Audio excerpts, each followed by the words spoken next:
George Walker Bush, 43rd President of the United States, first ever with a criminal record. Our third story tonight, his presidency, 8 years in 8 minutes. Early in 2001, the U.S. fingered al-Qaeda for the bombing of the USS Cole. Bush counterterrorism advisor Richard Clarke had a plan to take down al-Qaeda. Instead, by February, the NSC had already discussed invading Iraq and had a plan for post-Saddam Iraq. By March 5th, Bush had a map ready for Iraqi oil exploration and a list of companies. Al-Qaeda? Rice told Clarke not to give Bush a lot of long memos, not a big reader.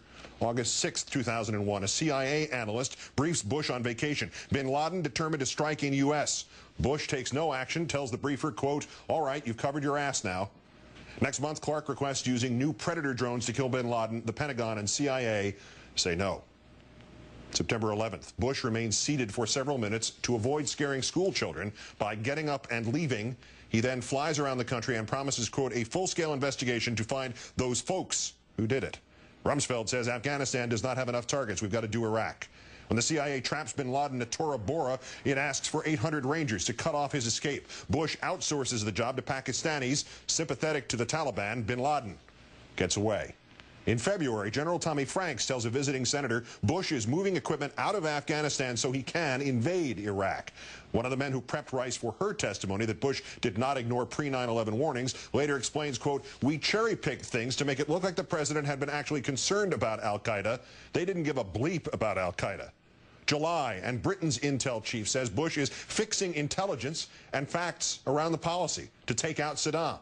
January 03, Bush and Blair agreed to invade in March. Mr. Bush still telling us he has not decided, telling Blair they should paint an airplane in UN colors, fly it over Iraq, and provoke a response, a pretext for invasion. The man who said it would take several 100,000 troops, fired. The man who said it would cost more than $100 billion, fired. The man who revealed Bush's yellow cake lie, smeared. His wife's covert status, exposed. The White House liars who did it and covered it up, not fired, one convicted. Bush commutes his sentence. Then in Iraq, stuff happens. Iraq's army disbanded. The government de-Baathified. 200,000 weapons, billions of dollars just lost. Foreign mercenaries immunized from justice. Political hacks run the green zone. Religious cleansing, forcing 1 out of 6 Iraqis from their homes. Abu Ghraib, the insurgency, al-Qaeda in Iraq. Other stuff does not happen. WMD, post-war planning, body armor, vehicular armor. The payoff?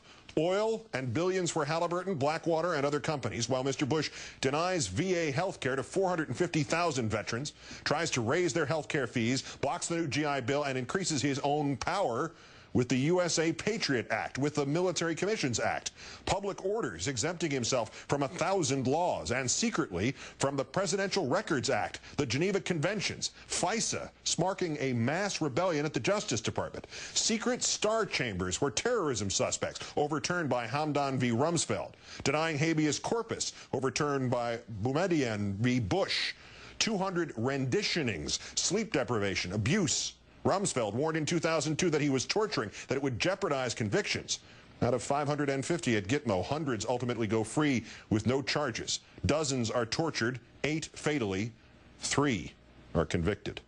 On U.S. soil, 1,200 immigrants rounded up without due process, without bail, without court dates, without a single charge of terrorism. It wasn't just Mr. Bush no longer subject to the rule of law. He slashed regulations on everyone from banks to mining companies, appointed 98 lobbyists to oversee their own industries, weakening emission standards for mercury and 650 different toxic chemicals. Regulators shared drugs and their beds with industry reps. The Crandall Canyon mine owner told inspectors to back off because his buddy, Republican Mitch McConnell, was sleeping with their boss. McConnell's wife is Bush Labor Secretary Elaine Chao. Her agency overruled engineer concerns about Crandall Canyon and was found negligent after 9 miners died in the collapse there. Mr. Bush's hands off as Enron blacks out California, doubling electric bills. After months of rejecting price caps, Mr. Bush bows to pressure. The blackouts end. Mr. Bush further deregulates commodity futures, midwifing the birth of unregulated oil markets, which, just like Enron, jack up prices to an all-time high until Congress and both presidential candidates call for regulations and the prices fall. Deregulating financial services and lax enforcement of remaining rules created a housing bubble, creating the mortgage crisis, creating then a credit crisis, devastating industries that rely on credit from student loans to car dealers. Firms that had survived the Great Depression could not survive Bush. Those that did got $700 billion. No strings, no transparency, no idea whether it worked. Unlike the auto bailout, which cut workers' salaries, a GOP memo called it a chance to punish unions. But Bush failed even when his party and his patrons did not stand to profit. Investigators blame management, cost-cutting communication for missed warnings about Colombia. Bush administration convicts include sex offenders at Homeland Security, convicted liars, every kind of thief in the calendar. And if you count things that were not prosecuted, the Vice President of the United States actually shot a man in the face. The man apologized. Mr. Bush faked the truth with paid propaganda in Iraq on his education policy, tried to silence the truth about global warming, rocket fuel in our water, industry influence on energy policy, politicized the truth of science at NASA, the EPA, the National Cancer Institute, Fish and Wildlife, and the FDA. His lies exposed by whistleblowers from the cabinet down. Complete BS, the Treasury Secretary said of Mr. Bush on his tax cuts. Rice's mushroom cloud, Powell's mobile labs, Iraq and 9/11, Jack Abramoff, Jessica Lynch, Pat Tillman again, Pat Tillman again.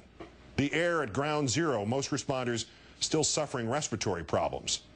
Global warming, carbon emissions, a Clear Skies Initiative lowering air quality standards, the Healthy Forest Initiative increasing logging, faith-based initiatives, the cost of Medicare reform, fired U.S. attorneys, politically synchronized terror alerts, the surge causing insurgents to switch sides, that abortion causes breast cancer, that his first recession began under Clinton, that he did not wiretap without warrants, that we do not torture, that American citizen John Walker Lynn's rights were not violated, that he refused the right to counsel. Heck of a job, Brownie. Some survivors still in trailers, New Orleans still at just 2/3 its usual population. The lie that no one could have predicted the economic crisis except the economists who did. No one could have predicted 9/11 except one ass-covering CIA analyst, or 30. No one could have predicted the levee breach except literally Mr. Bill in a PSA that aired on TV a year before Katrina. Bush actually admitted that he lied about not firing Rumsfeld because he did not want to tell the truth. Look it up. All of it and more, leaving us with $10 trillion in debt to pay for 31% more in discretionary spending, the Iraq war, a $1.3 trillion tax cut, median income down $2,000, 3/4 of all income gains under Bush going to the richest 1%, unemployment up from 4.2 to 7.2%, the Dow down from 10,587 to 8,277. 6 million now more in poverty, 7 million more now without health care, buying toxic goods from China, deadly cribs, outsourcing security to Dubai, still unsecure at our ports and at our nuclear plants, more dependent on foreign oil, out of the International Criminal Court, off the anti-ballistic missile treaty, military readiness and standards down, with 2 unfinished wars, a nuclear North Korea, disengaged from the Palestinian problem, destabilizing Eastern European diplomacy with anti-missile plans, and unable to keep Russia out of Georgia. 2,000 miles of Appalachian streams destroyed by rubble from mountaintop mining. At his last G8 summit, he actually bid farewell to other world leaders saying, quote, "Goodbye from the world's greatest polluter," consistently undermining historic American reverence for the institutions that empower us. Education, now academic elites, and the law, activist judges capping jury awards. And bin Laden, living today unmolested in a Pakistani safe haven created by a truce, endorsed and defended by George W. Bush.